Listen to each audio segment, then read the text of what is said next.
Livre de la Genèse, sixième partie. Chapitre 30. Lorsque Rachel vit qu'elle ne donnait pas d'enfant à Jacob, elle fut jalouse de sa sœur.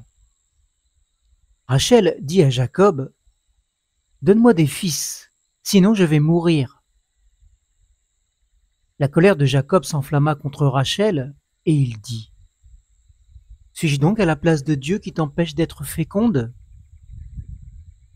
Elle dit: « Voici ma servante Bilha, va vers elle, qu'elle accouche sur mes genoux et que par elle j'ai aussi des fils. » Elle lui donna pour femme sa servante Bilha. Jacob alla vers elle et Bilha devint enceinte et enfanta un fils à Jacob. Rachel dit: « Dieu m'a rendu justice. Il a aussi entendu ma voix et m'a donné un fils. » C'est pourquoi elle lui donna le nom de Dan. Bilha, servante de Rachel, devint encore enceinte et enfanta un second fils à Jacob. Rachel dit: « J'ai lutté auprès de Dieu contre ma sœur et j'ai vaincu. » Elle lui donna le nom de Naphtali. Léa, voyant qu'elle avait cessé d'enfanter, prit sa servante Zilpa et la donna pour femme à Jacob. Zilpa, servante de Léa, enfanta un fils à Jacob. Léa dit: « Le bonheur est venu, » et elle lui donna le nom de Gad. Zilpa, servante de Léa, enfanta un second fils à Jacob. Léa dit: « Que je suis heureuse. Oui, les filles me diront heureuse. » Et elle lui donna le nom d'Azer. Ruben sortit au temps de la moisson des blés et trouva des mandragores dans les champs. Il les apporta à sa mère Léa. Alors Rachel dit à Léa: « Donne-moi, je te prie, des mandragores de ton fils. » Elle lui répondit: « Est-ce peu que tu aies pris mon mari pour que tu prennes aussi les mandragores de mon fils ?» Alors Rachel dit: « Eh bien, il couchera avec toi cette nuit en échange des mandragores de ton fils. » Le soir, comme Jacob revenait des champs, Léa sortit à sa rencontre et dit: « C'est vers moi que tu viendras, car pour t'avoir j'ai donné comme prix les mandragores de mon fils. » Il coucha donc avec elle cette nuit-là. Dieu exauça Léa qui devint enceinte. Elle enfanta un cinquième fils à Jacob. Léa dit: « Dieu m'a donné mon salaire, à moi qui ai donné ma servante à mon mari. » Et elle lui donna le nom d'Issachar. Léa devint encore enceinte et enfanta un sixième fils à Jacob. Léa dit: « Dieu m'a fait un beau cadeau. Cette fois mon mari habitera avec moi, car je lui ai enfanté 6 fils. » Et elle lui donna le nom de Zabulon. Ensuite, elle accoucha d'une fille à qui elle donna le nom de Dina. Dieu se souvint de Rachel. Il l'exauça et la rendit féconde. Elle devint enceinte et accoucha d'un fils. Elle dit: « Dieu a enlevé mon déshonneur. » Elle lui donna le nom de Joseph en disant: « Que l'Éternel m'ajoute un autre fils. » Lorsque Rachel eut accouché de Joseph, Jacob dit à Laban: « Laisse-moi partir pour que j'aille chez moi dans mon pays. Donne-moi mes femmes et mes enfants pour lesquels je t'ai servi et je m'en irai, car tu sais toi-même quel service je t'ai rendu. » Laban lui dit: « J'aimerais obtenir ta faveur. Je pressens d'une manière occulte que l'Éternel m'a béni à cause de toi. Fixe-moi ton salaire et je te le donnerai. » Jacob lui dit: « Tu sais toi-même comme je t'ai servi, et ce qu'est devenu ton troupeau grâce à moi. Car le peu que tu possédais avant moi s'est beaucoup accru, et l'Éternel t'a béni depuis que j'ai mis le pied chez toi. Maintenant, quand travaillerai-je aussi pour ma famille ? » Laban dit: « Que dois-je te donner ?» Jacob répondit: « Tu ne me donneras rien. Si tu consens à faire ce que je vais te dire, je ferai paître encore ton petit bétail et je le garderai. Aujourd'hui je passerai parmi ton petit bétail. Mais à part tout agneau tacheté et marqueté et tout agneau de couleur foncée, parmi les moutons, de même parmi les chèvres, tout ce qui est marqueté et tacheté, ce sera mon salaire. Mon honnêteté répondra pour moi demain quand tu viendras voir mon salaire.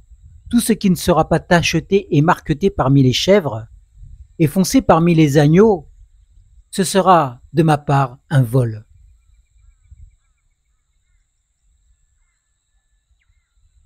Laban dit: « Eh bien, qu'il en soit comme tu l'as dit. » Ce même jour, il mit à part les boucs rayés et marquetés, toutes les chèvres tachetées et marquetées, toutes celles où il y avait du blanc, tout ce qui était foncé parmi les moutons, il les remit entre les mains de ses fils. Puis il mit une distance de 3 journées de marche entre lui et Jacob, qui faisait paître le reste du petit bétail de Laban. Jacob prit des branches vertes de peuplier, d'amandier et de platane. Il y pela des bandes blanches, mettant à nu le blanc qui était sur les branches. Puis il plaça les branches qu'il avait pelées dans les auges, dans les abreuvoirs, où venait boire le petit bétail, juste en face des bêtes qui entraient en chaleur en venant boire. Les bêtes entraient en chaleur près des branches et elles faisaient des petits rayés, tachetés et marquetés. Jacob séparait les agneaux et il plaçait les bêtes en face de ce qui était rayé et de tout ce qui était foncé parmi les bêtes de Laban. Il se fit ainsi des troupeaux à part, qu'il ne réunit pas au bétail de Laban. Toutes les fois que les bêtes vigoureuses entraient en chaleur, Jacob plaçait les branches dans les auges, sous les yeux des bêtes, pour qu'elles entrent en chaleur près des branches. Quand les bêtes étaient chétives, il ne les plaçait pas, de sorte que les chétives étaient pour Laban et les vigoureuses pour Jacob. Cet homme s'enrichit de plus en plus. Il eut du petit bétail en abondance, des servantes et des serviteurs, des chameaux et des ânes. Chapitre 31. Jacob entendit les propos des fils de Laban qui disaient: « Jacob a pris tout ce qui était à notre père, et c'est avec cela qu'il s'est acquis toute cette richesse. » Jacob remarqua le visage de Laban n'était plus envers lui comme auparavant.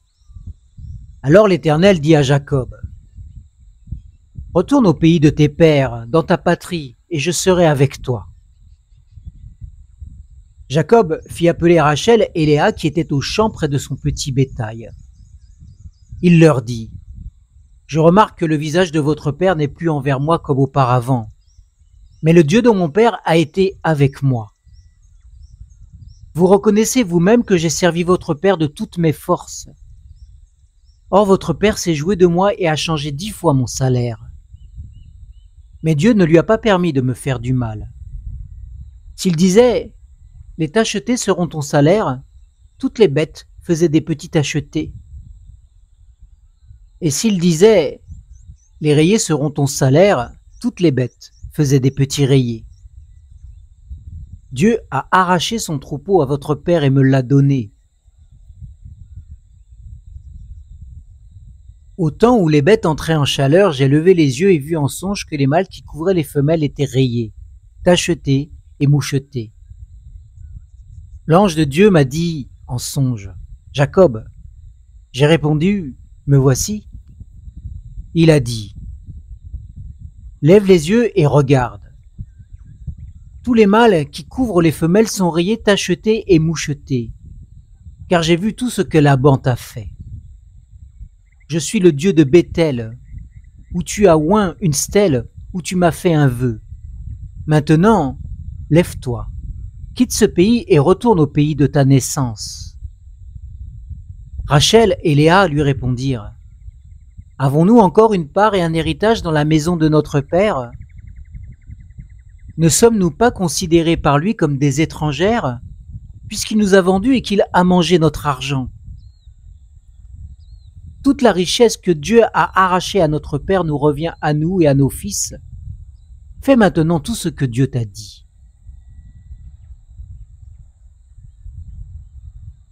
Jacob se leva et fit monter ses fils et ses femmes sur les chameaux.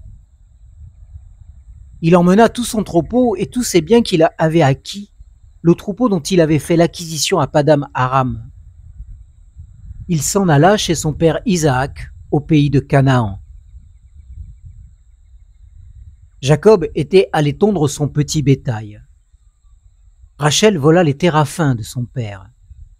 Quant à Jacob, il trompa Laban, l'araméen, en ne l'avertissant pas de sa fuite. Il prit la fuite avec tout ce qui lui appartenait, il se leva, traversa le fleuve et se dirigea vers les monts de Galaad. Le 3e jour, on avertit Laban que Jacob avait pris la fuite.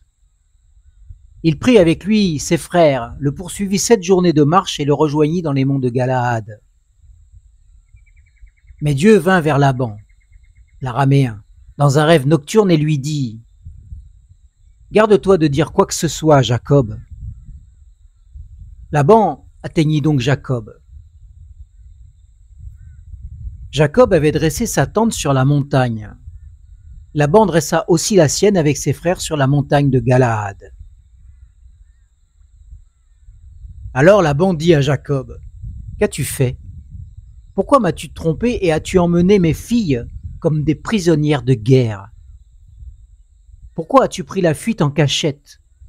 M'as-tu trompé et ne m'as-tu pas averti ? Je t'aurais laissé partir dans la joie et avec des chants, avec le tambourin et la harpe. Tu ne m'as pas permis d'embrasser mes fils et mes filles. Cette fois tu as agi en insensé. J'ai le pouvoir de vous faire du mal, mais le Dieu de votre père m'a dit hier : garde-toi de dire quoi que ce soit à Jacob.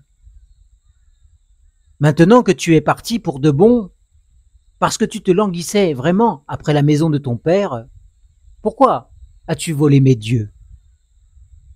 Jacob répondit à Laban : j'avais de la crainte à la pensée que tu me déroberais peut-être tes filles. Mais celui auprès duquel tu trouveras tes dieux, il laissera la vie. En présence de nos frères, examine ce qui t'appartient chez moi et prends-le.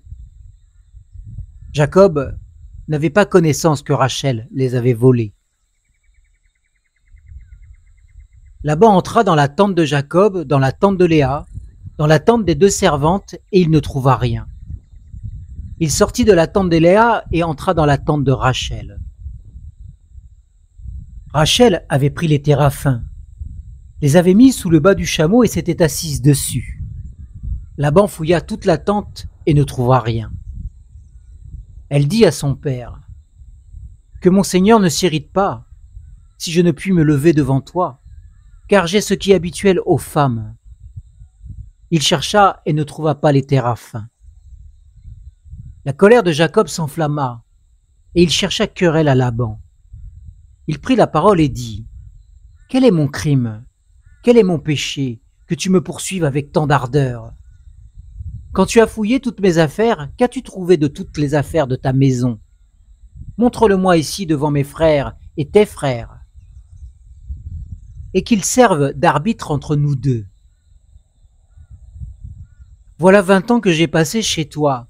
Tes brebis, tes chèvres n'ont pas avorté. Je n'ai pas mangé les béliers de ton troupeau.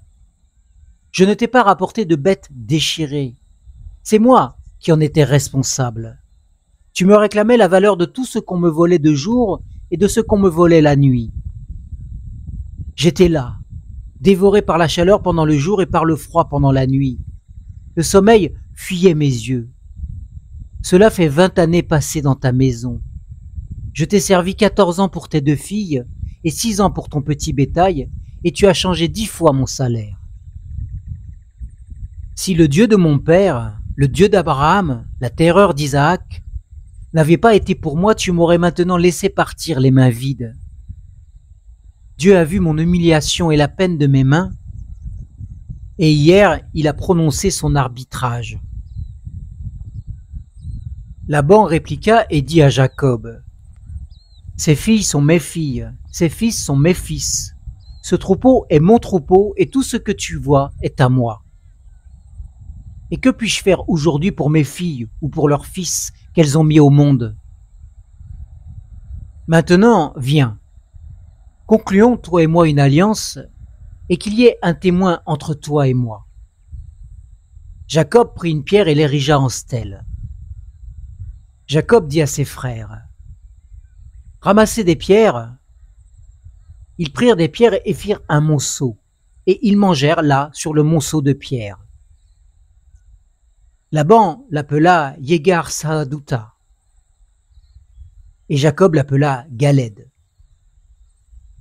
Laban dit: Ce monceau est aujourd'hui témoin entre toi et moi, c'est pourquoi on lui a donné le nom de Galed.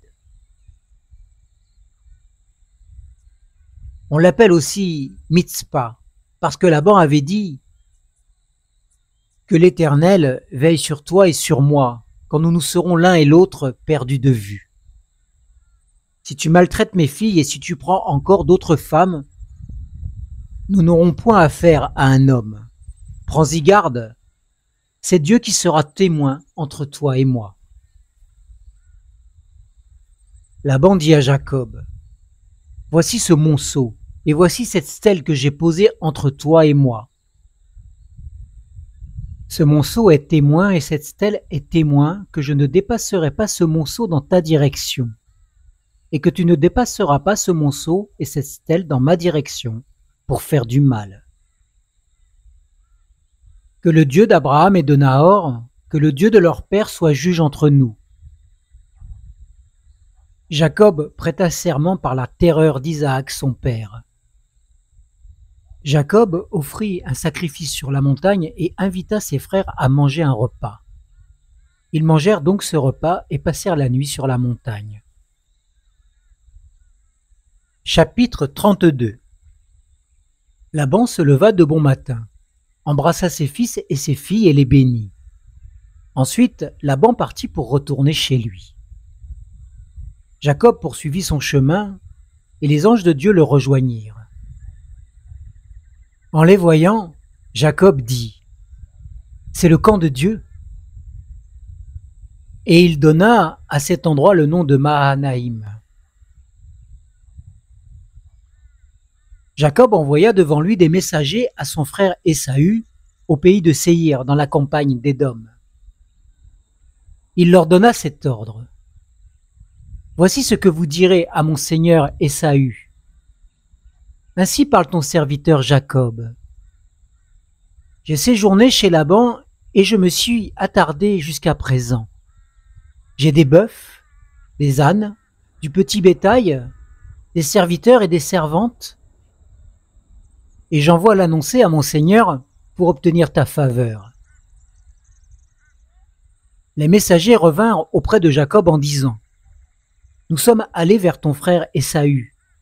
Il est aussi en marche à ta rencontre avec 400 hommes. Jacob fut tout saisi de crainte et d'angoisse. Il partagea en deux les gens qui étaient avec lui, ainsi que le petit et le gros bétail et les chameaux. Il dit: Si Ésaü vient abattre l'un des camps, le camp qui restera pourra s'échapper. Jacob dit: Dieu de mon père Abraham, Dieu de mon père Isaac, Éternel qui m'a dit: Retourne dans ton pays et dans ta patrie, et je te ferai du bien. Je suis trop petit pour toute la bienveillance et pour toute la fidélité que tu as témoignée à l'égard de ton serviteur, car j'ai passé ce Jourdain avec mon bâton, et maintenant je forme deux camps. Délivre-moi, je te prie, de la main de mon frère, de la main d'Ésaü, car je crains qu'il ne vienne et qu'il ne me frappe, ainsi que la mère et les enfants. Et toi, tu m'as dit: Je te ferai du bien et je rendrai ta descendance comme le sable de la mer qui est innombrable. C'est là que Jacob passa la nuit. Et il prit de ce qui était venu en sa possession pour faire un présent à son frère Ésaü: 200 chèvres et 20 boucs, 200 brebis et 20 béliers, 30 femelles de chameaux avec leurs petits qu'elles allaitaient, 40 vaches et 10 taureaux, 20 ânesses et 10 ânes. Il remit à ses serviteurs troupeau par troupeau séparément, et il dit à ses serviteurs, « Passez devant moi et mettez un intervalle entre chaque troupeau. » Il donna cet ordre au premier. « Quand mon frère Ésaü te rencontrera et te demandera, « À qui es-tu? Où vas-tu?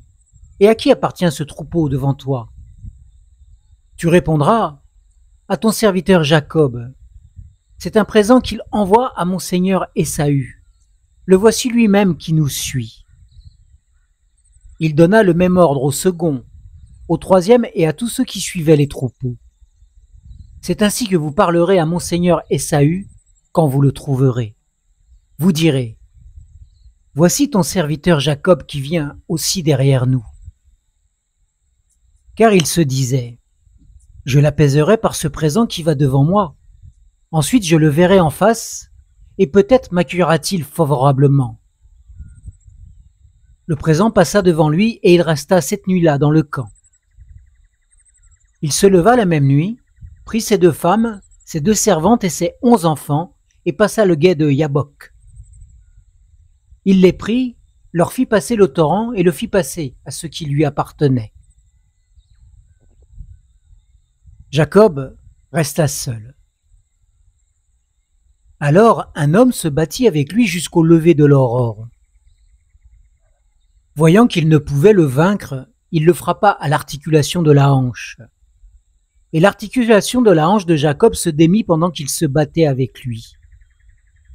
L'homme dit, « Laisse-moi partir, car l'aurore se lève. » Jacob répondit, « Je ne te laisserai point partir sans que tu me bénisses. » L'homme lui dit, « Quel est ton nom? » Il répondit, « Jacob. » L'homme reprit, « Jacob ne sera plus le nom qu'on te donnera, mais Israël, car tu as lutté avec Dieu et avec des hommes et tu as été vainqueur. »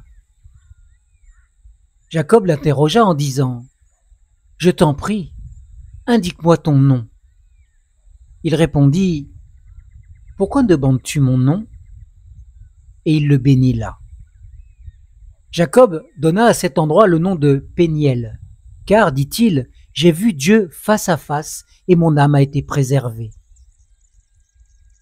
Le soleil se levait lorsqu'il passa Pénouel. Jacob boitait de la hanche. C'est pourquoi, jusqu'à ce jour, les fils d'Israël ne mangent pas le tendon qui est l'articulation de la hanche. Car Dieu atteignit Jacob à l'articulation de la hanche, au tendon. Chapitre 33. Jacob leva les yeux et vit arriver Ésaü accompagné de 400 hommes. Il répartit les enfants entre Léa, Rachel et les 2 servantes. Il plaça en avant les servantes avec leurs enfants, ensuite Léa avec ses enfants, et ensuite Rachel avec Joseph. Lui-même passa devant eux et se prosterna en terre 7 fois jusqu'à ce qu'il soit tout près de son frère. Ésaü courut à sa rencontre. Il l'embrassa, se jeta à son cou et lui donna un baiser, et ils pleurèrent. Ésaü, levant les yeux, vit les femmes et les enfants et dit, « Qui sont ceux que tu as là ?» Jacob répondit, « Ce sont les enfants que Dieu, dans sa grâce, a donnés à ton serviteur. » Les servantes s'approchèrent, elles et leurs enfants, et se prosternèrent. Léa et ses enfants s'approchèrent aussi et se prosternèrent. Ensuite, Joseph et Rachel s'approchèrent et se prosternèrent. Ésaü dit, « À quoi destines-tu tout ce camp que j'ai rencontré ?» Jacob répondit, « À obtenir la faveur de mon Seigneur. » Ésaü dit, « Je suis dans l'abondance, mon frère, garde ce qui est à toi. » Alors Jacob répondit, « Non, je t'en prie. Si j'ai obtenu ta faveur, accepte de ma main mon présent. Car c'est pour cela que j'ai regardé ta face comme on regarde la face de Dieu, et tu m'as bien accueilli. Prends donc mon cadeau qui t'a été offert, puisque Dieu m'a comblé de grâce et que j'ai tout ce qu'il me faut. » Il insista tant auprès de lui qu'Ésaü accepta. Ésaü dit: « Partons, mettons-nous en route, j'irai devant toi. » Jacob lui répondit: « Mon Seigneur sait que les enfants sont délicats et que j'ai avec moi des brebis et des vaches qui allaitent. Si l'on forçait leur marche un seul jour, tout le petit bétail périrait. Que mon Seigneur passe devant son serviteur, et moi, je suivrai lentement au pas du troupeau qui me précédera et au pas des enfants jusqu'à ce que j'arrive chez mon Seigneur à Séhir. » Ésaü dit: « Je veux au moins laisser avec toi une partie de mes gens. » Jacob répondit: « Pourquoi cela? Que j'obtienne seulement la faveur de mon Seigneur. » Le même jour, Ésaü s'en retourna par le chemin de Séhir. Jacob partit pour Soukhot. Il bâtit une maison pour lui et fit des huttes pour son troupeau. C'est pourquoi l'on a donné à cet endroit le nom de Soukhot. Jacob arriva sain et sauf à la ville de Sichem, qui est dans le pays de Canaan. Il campa devant la ville à son arrivée de Padam Aram. Il acheta au fils de Hamor, père de Sichem, la pièce de terre où il avait dressé sa tente, pour 100 kiestas. Il y plaça un autel qu'il appela El Elohé Israël. Chapitre 34. Dina, la jeune fille que Léa avait enfantée à Jacob, sortit pour voir les filles du pays. Sichem, fils du Hévien Hamor, prince du pays, la vit, l'enleva, coucha avec elle et la déshonora. Il s'attacha de toute son âme à Dina, fille de Jacob. Il aima la jeune fille et sut parler à son cœur. Sichem dit à son père Hamor: « Donne-moi cette fille pour femme. » Jacob apprit qu'il avait déshonoré sa fille Dina, mais comme ses fils étaient au champ avec son troupeau, Jacob garda le silence jusqu'à leur arrivée. Hamor, père de Sichem, sortit auprès de Jacob pour lui parler. Les fils de Jacob arrivaient des champs lorsqu'ils apprirent la chose. Ces hommes furent consternés et se mirent dans une grande colère, parce que Sichem avait commis une infamie en Israël, en couchant avec la fille de Jacob, ce qui était inadmissible. Hamor leur adressa la parole en ces termes: « Mon fils Sichem s'était pris de toute son âme pour votre fille. Donnez-la lui pour femme, je vous en prie. Vous pourrez vous lier par mariage avec nous. Vous nous donnerez vos filles et vous prendrez pour vous les nôtres. Vous habiterez avec nous et le pays sera à votre disposition. Restez pour y commercer et y acquérir des propriétés. » Sichem dit au père et aux frères de Dina: « Pour obtenir votre faveur, je donnerai ce que vous me direz.